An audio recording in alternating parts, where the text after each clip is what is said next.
ஒரு நல்ல ஒரு காரியம் வேணுமா, ஜெபம் பண்ணு. ஏசப்பா, எனக்கு இது ஆசையா இருக்கு, உங்களுக்கு சித்தமானா என்ன செய்யுங்க, எனக்கு கொடுங்க.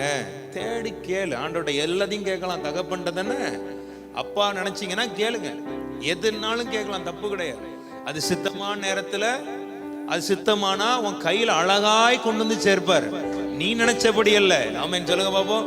நிறைய பேருக்கு என்ன பிரச்சனைன்னா, இன்னைக்கு உட்கார்ந்து ஏசப்பா ஸ்தோத்திரம் ஸ்தோத்திரம் ஸ்தோத்திரம் ஜெபம் பண்ணிட்டு நைட்டே ஏதாவது நடக்குமான்னு பார்த்துட்டே இருப்பீங்க.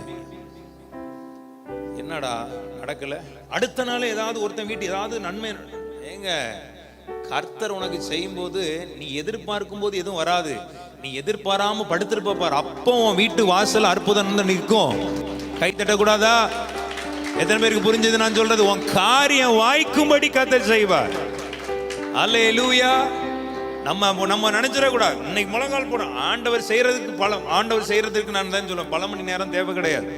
அவர் ஒரு வார்த்தை சொன்னா உங்க வாழ்க்கையில் நடக்கிறது நடந்துரும்.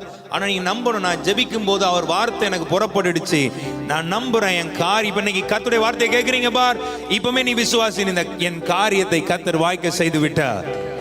ஆமென். எந்த காரியத்தெல்லாம் தேவ பிள்ளைகள் நீங்க எதிர்பார்க்கிறீங்களோ அதிலெல்லாம் உங்க காரியத்தை வாய்க்க கர்த்தர் செய்வார்.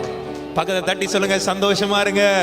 உன் குடிகார புள்ள மனம் திரும்பும். ஒரு அள்ளில சொல்லுங்க, உன் குடிகார புருஷன் மனம் திரும்புவான். ஆமென். அல்லேலூயா, அல்லேலூயா. உன் மனம் திரும்பாத பிள்ளைகள், உன் பேச்சை கேட்காத பிள்ளைகள் எல்லாம் இனி மனம் திரும்பி உன் வார்த்தையை கேட்கும்படிக்கு ஆண்டவர் செய்வார். கையை தட்டி பெற்றுக்கொள்ளுங்க. எதுலெல்லாம் நீ புலம்புறியோ அங்கலாய்க்கிறியோ அதெல்லாம் உனக்கு வாய்க்கும்படி கர்த்தர் செய்கிறார். உன் காரியம் வாய்க்கோ. Come on people.